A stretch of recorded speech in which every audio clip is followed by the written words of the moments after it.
오늘 주신 주님의 말씀을 함께 보시겠습니다. 시편 38편 1절에서 22절까지의 말씀이 되겠습니다. 우리 한 절씩 보시고 마지막 절은 같이 보시겠습니다.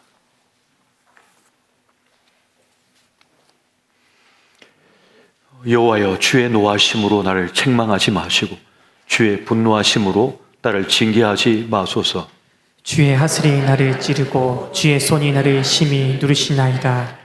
주의 진노로 말미암아 내 살에 성한 곳이 없사오며 나의 죄로 말미암아 내 뼈에 평안함이 없나이다. 내 죄악이 내 머리에 넘쳐서 무거운 짐 같으니 내가 감당할 수 없나이다. 내 상처가 썩어 악취가 나오니 내가 우매한 까닭이로소이다.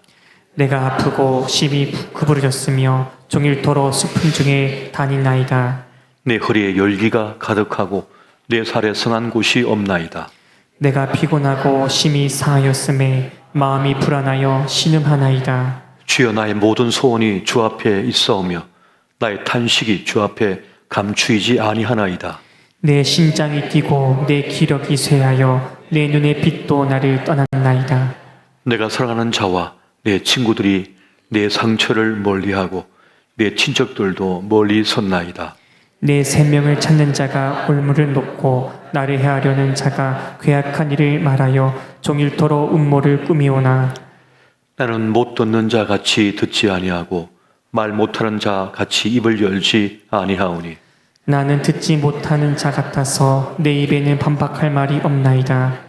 여호와여, 내가 주를 바라사오니 내 주 하나님이 내게 응답하시리이다. 내가 말하기를 두렵건대 그들이 나 때문에 기뻐하며 내가 실족할 때에 나를 향하여 스스로 교만할까 하였나이다. 내가 넘어지게 되었고 나의 근심이 항상 내 앞에 있사오니 내 죄악을 아뢰고 내 죄를 슬퍼함이니이다. 내 원수가 활발하며 강하고 부당하게 나를 미워하는 자가 많으며 또 악으로 선을 대신하는 자들이 내가 선을 따른다는 것 때문에 나를 대적하나이다. 여호와여, 나를 버리지 마소서. 나의 하나님이여, 나를 멀리하지 마소서. 속히 나를 도우소서. 주 나의 구원이시여. 아멘. 오늘은 시편의 노래 38번째 시간으로 나를 버리지 마소서라고 하는 제목의 말씀의 은혜를 함께 나누고자 합니다. 옛말에 참 사람은 물건이나 사람을 함부로 버리지 않는다는 그런 말이 있습니다. 곁에 선 사람들을 함부로 다루지 않는다는 뜻입니다. 소중히 다룬다는 것이죠. 사람도 그러할진데 하나님, 자비의 하나님, 사랑의 하나님은 우리를 더욱 귀하게 소중하게 다루십니다. 아끼신다는 겁니다. 그런데 그 하나님과 우리 사이를 멀어지게 하고 끊어지게 만드는 것이 그 관계의 단절을 가져오는 것이 있다고 말합니다. 그것은 바로 죄라고 하는 것입니다. 죄로 인한 심각한 결과는 그 자비의 하나님, 사랑의 하나님, 구원의 하나님을 잃게 만드는 거죠. 그래서 이사야 59장 2절은 이렇게 말씀하고 있습니다. 오직 너희 죄악이 너희와 너희 하나님 사이를 갈라놓았고 너희 죄가 그의 얼굴을 가려서 너희에게서 듣지 않으시게 함이니라. 하나님과 우리 사이를 멀어지게 만들고 갈라놓았고 하나님을 잃게 만드는 것이 있다면 바로 그것은 죄다, 죄악이다 라고 말씀해 주고 있습니다. 그래서 복음은 죄에 대한 이야기로부터 시작되고 있는 것을 우리가 보게 됩니다. 성경은 지속적으로 죄의 심각성, 그 죄의 심각한 결과를 말하고 있습니다. 그래서 죄의 삭선, 결과는 사망이다, 멸망이다라고 말씀하는 것입니다. 죄는 벗어난 것을 말하는 것이죠. 죄, 이 하마르티아라고 하는 이 말은 관역에서 벗어난 것을 말합니다. 그러니까 마땅히 걸어가야 할 그 방향, 그 목표에서 벗어난 것을 말하는 것이죠. 그 죄의 무서운 점은 뭐냐면 스스로가 자신을 버리는 행위이기 때문에 문제가 되고 있는 것입니다. 그렇다면 우리가 마땅히 걸어가야 할 지향으로 삼고 목표로 삼아야 할 관역은 무엇입니까? 그것은 바로 하나님이십니다. 하나님이라고 말씀하고 있는 겁니다. 그래서 성경은 두 가지로 말하는 거예요.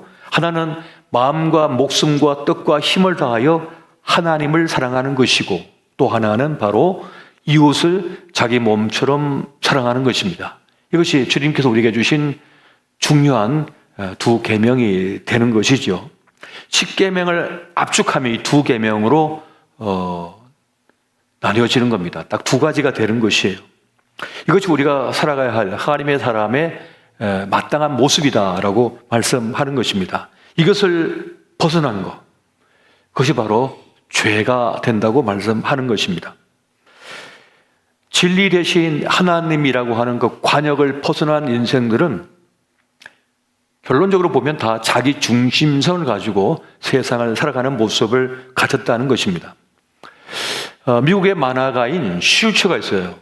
찰스 슐츠라고 하는 사람이 있는데 그가 피너츠라고 하는 그림을 그리는데요. 그게 보면 소년 찰리 브라운이 나옵니다.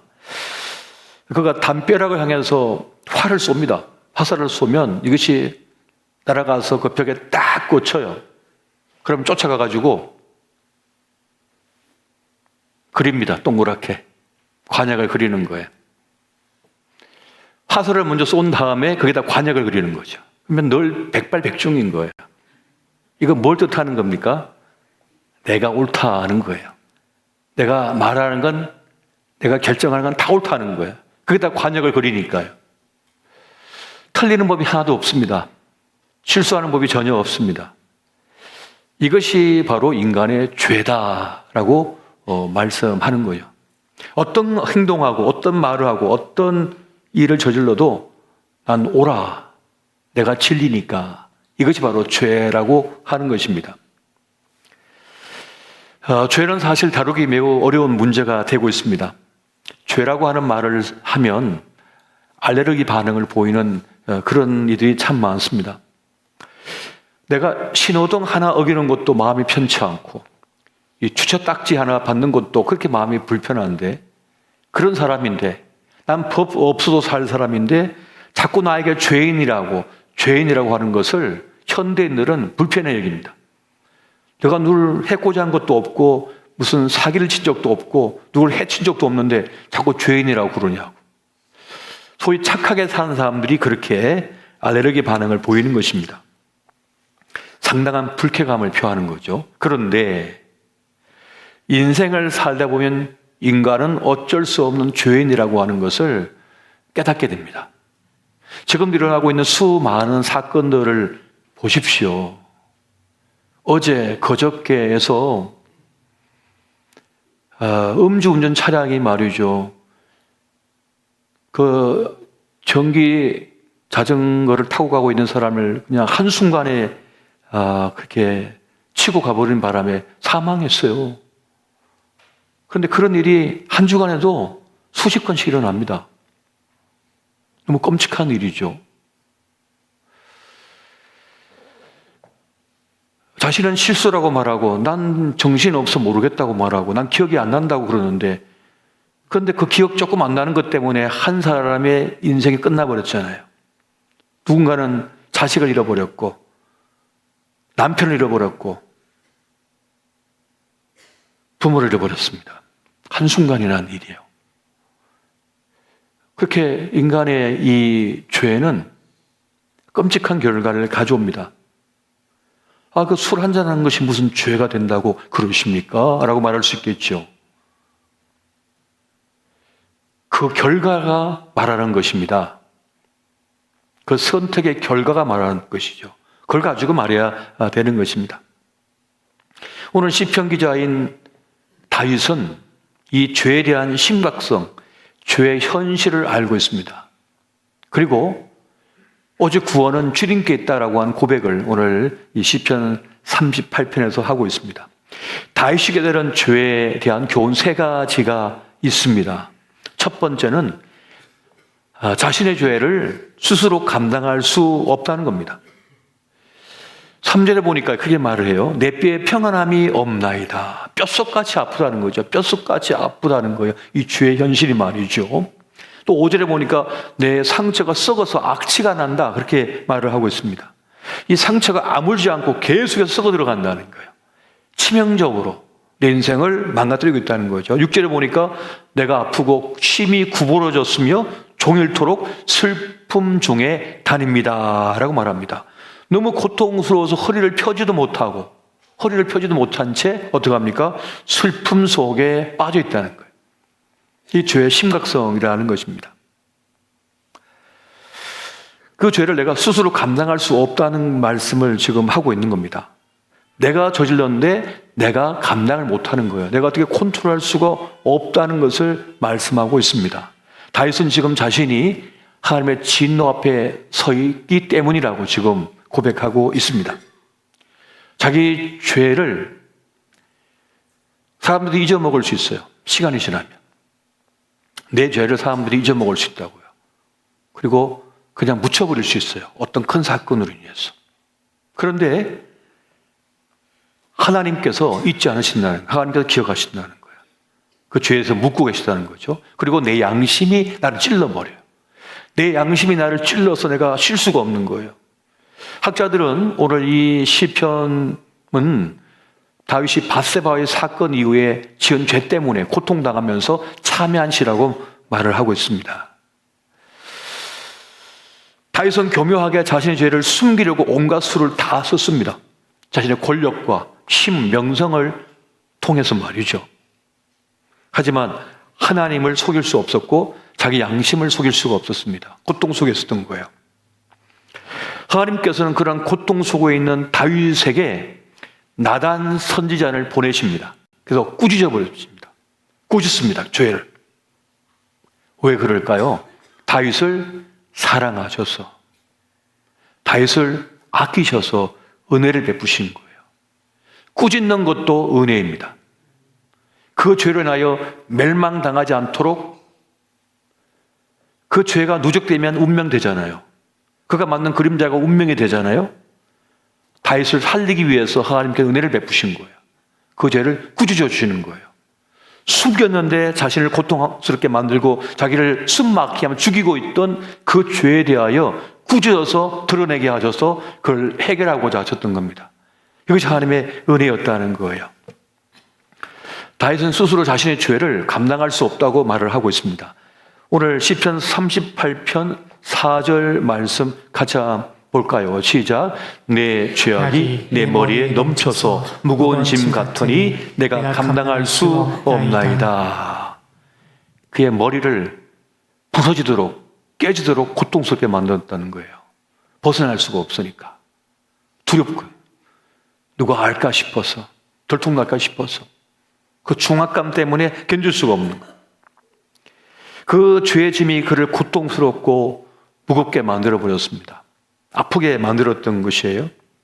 아무리 죄가 아니라고 합리화하고 덮어도요, 골마 썩어져 버리면 그 사람 죽여버립니다. 감당을 못하는 거예요. 그 영혼을 죽여버리는 거예요. 어둠 속에 거하게 만들어버리는 거죠. 변명한다고 되는 것이 아닙니다. 도스토옙스키의 죄와 벌이라고 하는 소설이 있지요.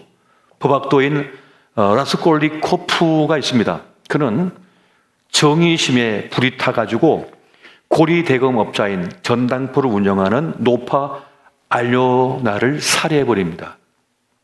그러면서 자기를 합리화시켜요. 나는 불의한 자를 해쳤다. 나는 정의를, 공의를 세웠다 하면서 자신을 합리화시킵니다. 하지만 그를 뒤쫓는 추적자가 있었습니다. 그 범인을 찾기 위하여 추적을 하면서 점점 옥죄어오기 시작합니다. 이 라스콜리코프가 쓴 그의 논문 속에서 그런 구절을 발견해요. 나폴레옹과 같은 초인이 사회 정의를 실현하기 위해 행한 살인은 정당화된다. 그래서 유추를 하는 거죠. 아, 이런 생각 가지고 노파를 해칠 수 있었겠구나. 점점 이 법망이 좁혀들어오기 시작하는 거죠. 아무도 모르게 깜짝같이 이 범행을 저질렀고, 그리고 아무도 나를 모를 거야 라고 생각하고 있었지만 이 주인공의 마음이 점점 고통 속에 빠져 들어가게 됩니다. 그래서 도무지 견딜 수가 없어서 창녀인 소냐에게 실토를 합니다. 그러면서 자기가 한 행동은 이건 죄가 아니라고, 이건 초인이 한 거다, 정의를 수행하기 위하여, 세상을 살리기 위하여 악한 자를 없앴으니 난 정의를 행한 거야 라고 하면서 스스로 합리화를 소냐에게 고백하면서 이야기를 합니다. 그런데 자기 가족을 부양하기 위하여 어쩔 수 없이 창녀의 길을 걷던 소냐가 그런 말을 하죠. 회개하세요. 뉘우침이 있는 곳에, 회개가 있는 곳에 영혼의 햇살이 빛이 나니.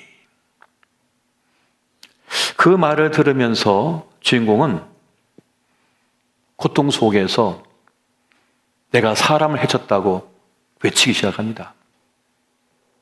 그리고는 영혼의 평안을 얻게 되고 그는 감옥에 들어가게 되죠.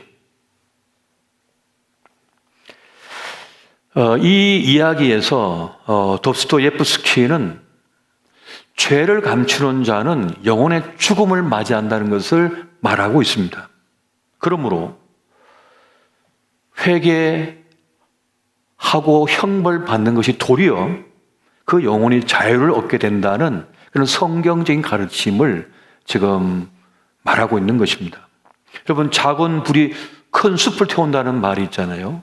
작은 불씨 하나가 불이 붙어버리면요, 거대한 산림, 수백 년 동안 그렇게 울창한 숲을이고 있는 그 산림을 다 잿더미로 만들 수 있는 거잖아요. 그 작은 불씨 하나가 말이죠. 죄 하나가 그렇게 무서운 결과를 초래할 수가 있다는 것입니다. 그래서 이 죄의 불꽃을 이 작은 불이라도 해결하는 것이 매우 중요하다는 겁니다. 근데 내가 스스로 할 수 없다는 거예요. 내가 죄를 컨트롤할 수 없다는 거예요. 그래서 하나님 앞에 그것을 자백해야 된다는 것을 다윗은 우리에게 말하고 있는 것입니다. 두 번째는 나의 죄를 다른 사람이 해결할 수 없다는 것입니다.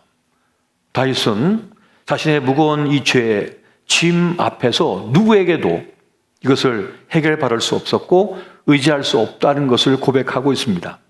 시편 38편 11절 12절 말씀 같이 한번 보겠습니다. 자, 시작. 내가 사랑하는 자와 내 친구들이 내 상처를 멀리하고 내 친척들도 멀리서 나이다. 내 생명을 찾는 자가 올무를 놓고 나를 해하는 자가 괴악한 일을 말하여 종일토록 음모를 꾸미오나. 지금 다윗은 그 죄로 인하여 심각한 아픔, 피곤, 고통 속에 누워 있는데 그 고통 속에서 누구도 의지할 수 없다는 거예요. 누구에게도 의지할 수 없다는 것을 말하고 있습니다. 사랑하는 이들과 친구가 나의 이 약함, 이 약점, 이 죄로 인하여 고통나고 있는 나를 보호하는 것이 아니라 도리어 기회로 삼자는 겁니다. 나를 공격하고 나를 넘어뜨리게 하고 나를 어떻게 해보려고 하는 그런 기회로 삼더라는 것입니다. 그래서 다른 사람에게서 구원을 얻을 수 없다. 그래서 해결받을 수 없다는 것을 지금 다윗은 고백하고 있는 거예요. 그래서 시편 38편 15절에 여호와여 내가 주를 바라싸우니 내 주 하나님이 내게 응답하시리이다.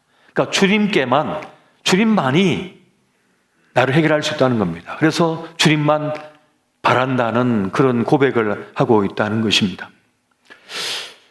어려움 속에 고통 속에 약점이 허점이 노출되자 기댈 데가 없다는 겁니다. 바랄 수가 없더라는 거예요. 오직 주님만이 나를 보호하시고 나를 지켜주시고 나를 구원하실 수 있다. 이 문제에서 나를 해결할 수 있다는 고백을 하고 있는 것입니다. 여러분, 어떠한 인생의 어려움과 문제 앞에 있다 할지라도 주님만을 의지하시기 바랍니다.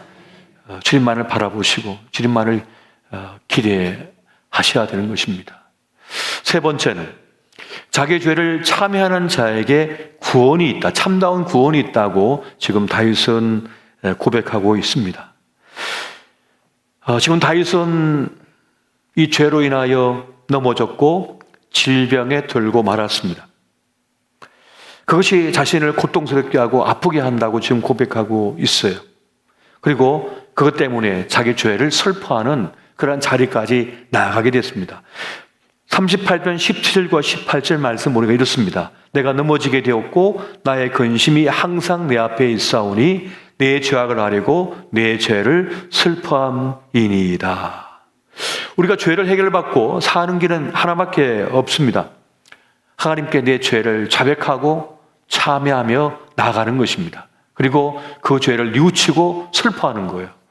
그 슬퍼하는 것이 나를 구원할 수 있는 거예요. 하나님의 자비를 얻기 때문에 그러한 것입니다. 다윗의 마지막 기도가 뭡니까? 오늘 본문 말씀 마지막 절에 보면 시편 38편 21절 22절 같이 한번 보겠습니다. 자, 시작. 여호와여 나를 버리지 마소서. 나의 하나님이여 나를 멀리하지 마소서. 속히 나를 도우소서. 주 나의 구원이시여. 아멘. 다윗은 주 나의 구원이시여라고 하면서 주님께 나의 구원이시라는 고백을 하고 있습니다. 그러니까 최종적 구원, 최종적 승리가 하나님께 있다고 하는 것을 지금 고백하고 있는 것입니다. 하나님은 우리가 죄를 회개하고 참회할 때 우리 죄를 용서해 주십니다. 그 죄에서 벗어날 길을 주님께서 허락하십니다. 없던 길을 만들어 주시는 거예요. 나를 살려내시는 분이 하나님이시거든요. 내가 어떻게든 것을 숨기려고, 어떻게 해결하려고 노력을 백방으로 하고 또 사람들에게 도움을 요청하고 어떻게 해보려고 무마시키려고 하지만은 그것으로 해서 해결되지 않더라는 것입니다. 다윗이 그걸 깨달은 거예요. 다윗이 그것을 깨닫습니다. 그래서 다윗은 하나님 앞에 진정한 참회, 진정한 회개를 드리면서 주여 나를 버리지 마소서라고 말합니다. 어떤 식으로든 보상할 수 있겠죠. 어떤 식으로는 무마시킬 수가 있겠죠. 어떤 식으로는 덮을 수가 있었겠죠. 왕이니까요. 그런데 다윗은 알았습니다. 그렇게 되는 게 아니라고 한 사실을. 그런 하나님 앞에 나를 버리지 마소서, 나를 구원하소서 하며 참회하고 있다는 것입니다. 여기서 일반 사람들과 신앙인의 차이가 있는 거죠. 사람들은 사람들의 눈만 피하면 되고 사람들이 입만 막으면 된다고 생각합니다. 그러면 해결됐다고 여기지만은 천만의 말씀이요. 이 천지를 창조하시고 이 천지를 운행하시며 인간의 생사복을 주관하여 주시는 분, 구원하여 주시는 분, 심판하시는 분이 있다고 하는 사실을 하나님 사람은 믿습니다. 하나님 없는 사람들은 돈으로 땜질할 수 있을 거라고 생각하고 해결됐다고 생각하죠. 천만의 말씀이요. 우리 하나님은 어떤 분이십니까? 신원하시는 하나님이십니다. 억울한 자의 그 억울함을 풀어주시는 하나님이시거든요. 그걸 풀어주기 전까지는 안 된다는 거예요. 그래서 하나님 앞에 우리는 진정으로 엎드릴 수가 있어야 됩니다. 다윗은 그 하나님을 알았던 거예요. 깨닫던 것입니다. 그래서 주여 나를 버리지 마시고 내가 내 죄를 참회하옵나니 나를 용서하소서라고 하는 그런 기도를 올리고 있는 것입니다. 우리가 살다 보면 죄뿐만 아니라 여러 가지 일들을 만나죠.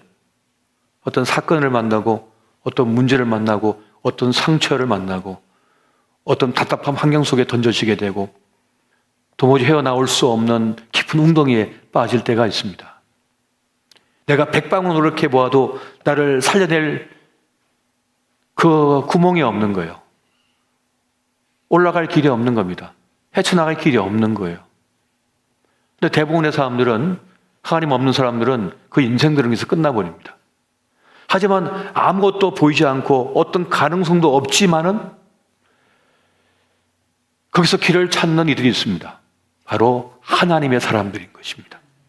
하나님의 사람들은 그 막다른 길목에서 주여 나를 버리지 마시고 나를 구원하소서라고 하는 그 간절한 기도를 올립니다.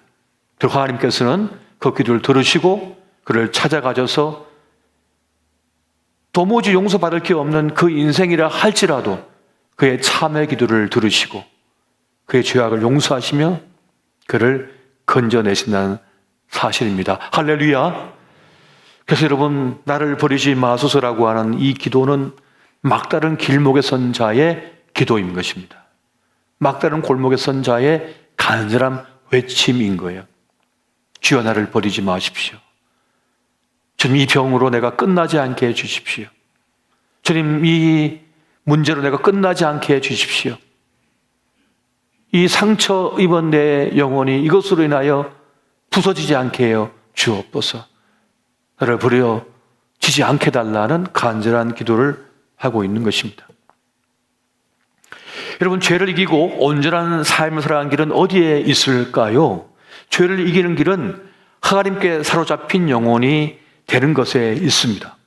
세상 것에 사로잡혔던 우리의 영혼이 이제 하나님께 사로잡힐 때에 허망한 것에서 사로잡히지 않는 그런 삶을 살 수 있게 되어지는 겁니다. 하나님께 잡혀 있어야만 세상의 허망한 것에 사로잡히지 않는 거예요. 그래야만 나를 지킬 수가 있는 것입니다.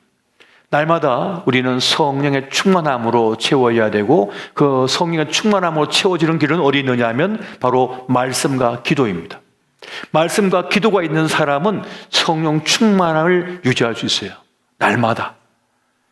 하지만 말씀과 기도가 없이는 성령 충만을 유지할 수가 없습니다. 그래서 말씀과 기도가 우리의 호흡이 되어야 돼요. 늘 말씀을 가까이 하고 기도가 있을 때에 우리는 성령 충만함에 차서 하나님께 우리 영혼이 사로잡힐 수가 있습니다. 그러면 죄의 유혹과 시험에서, 지난 과거의 상처와 아픔에서, 지금 당하는 문제에 압도당하지 않고 자신을 지켜낼 수가 있는 거예요. 하나님께 우리 영혼이 사로잡혀 있어야만 되거든요. 이것이 필요한 것입니다. 적어도 지금 이 다윗은 그런 죄로 인하여 깊은 절망과 영적 침륜 속에 빠져 있었습니다마는 하나님을 향한 그 간절한 마음이 있었어요. 하나님을 붙들고 있었다는 거예요. 그래서 그 절망의 자리에서 살아날 수가 있었던 것입니다. 여러분, 세상은 돈이 문제라 그러고 건강이 문제라 그러고 그렇게 말들을 합니다만 영적인 하나님의 사람은 이 세상에 가득한 죄를 볼 줄 아는 사람이 되어야 됩니다. 죄가 우리 자녀를 삼키지 않도록, 죄가 우리를 삼키지 않도록 그 죄를 이길 수 있어야 되는 것입니다. 한순간에 그 죄로 인하여 무너질 수 있는 거예요. 죄로 인하여. 아파트가 있는데 무슨 문제요? 천만의 말씀이요. 금덩어리가 있는데 무슨 문제요? 그게 구원입니까? 부부관계가 아파트만 있으면 다 해결되던가요? 적금 타면 다 해결되던가요? 부부관계가? 부모 자식 간의 문제에서 아파트 한 채에서 다 해결됩니까? 모든 게. 건강하면 다 해결되던가요? 인간은 사료 좀 준다고 해결되는 존재가 아닙니다. 사료 좀 주고 산책 좀 시켜주면 되는 그런 존재가 아니라고, 인간은. 새끼 밥만 먹인다고 해결되는 존재가 아니라고요, 인간은요. 인간 관계에서의 수많은 문제들이 발생하는데 그 관계의 문제가 죄로 넘어갈 때, 죄는 뭐라고요? 죄의 삭선요? 사망을 가지고 멸망을 가져오잖아요.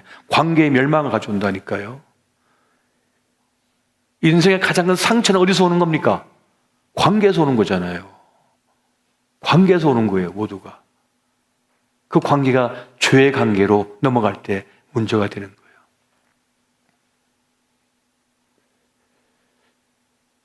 오늘 주님께서 대전제로 법으로 주신 게 뭐라고 했어요? 하나님에 대한 사랑, 이웃에 대한 사랑이잖아요. 거기를 벗어난 모든 것이 죄가 된다고 그랬잖아요. 거기에 벗어난 것. 그것이 우리를 고통 속에 만듭니다.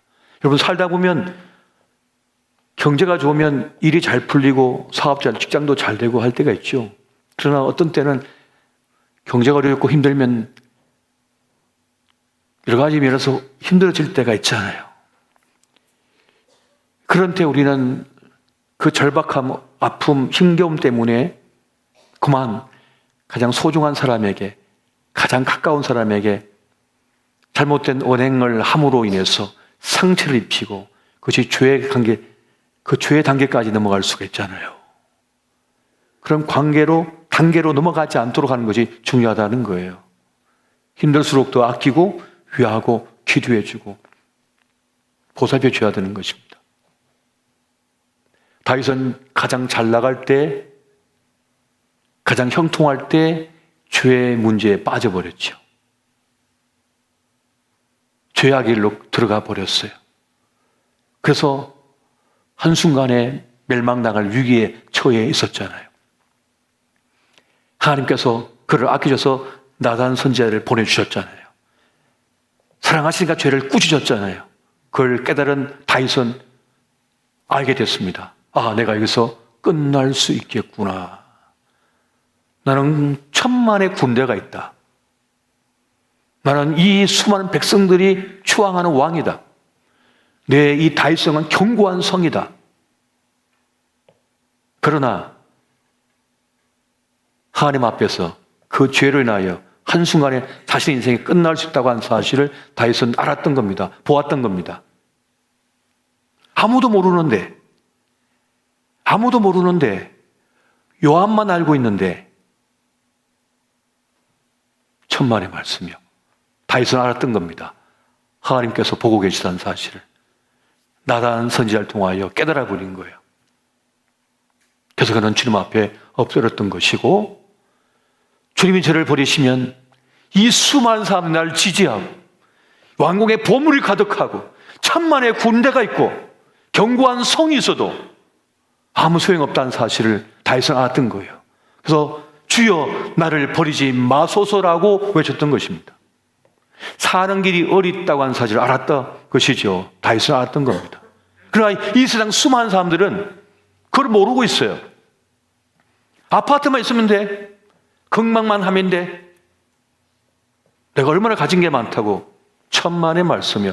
한순간에 하룻밤 사이에 그 어리석은 부자와 같이 사라져버립니다. 네가 그동안 가지고 있는 거, 소유한 거, 창고는 누구의 것이 되겠느냐? 오늘 밤 너를 데려가면 이렇게 말씀하시거든요. 하나님이 누구신지 다윗은 알았기에 자기 사는 길을 그는 알았던 것입니다. 여러분, 우리는 하나님을 믿는 사람이요, 하나님을 아는 사람입니다. 사람 앞에서도 중요하지만 하나님 앞에서 신실하고 경건하며 순전한 믿음의 길을 걷는 주님의 사람들 되시기 바랍니다. 그 주님의 축복과 은혜가 함께하는 가정과 우리의 삶 여정 되시기를 예수 이름으로 축원드립니다.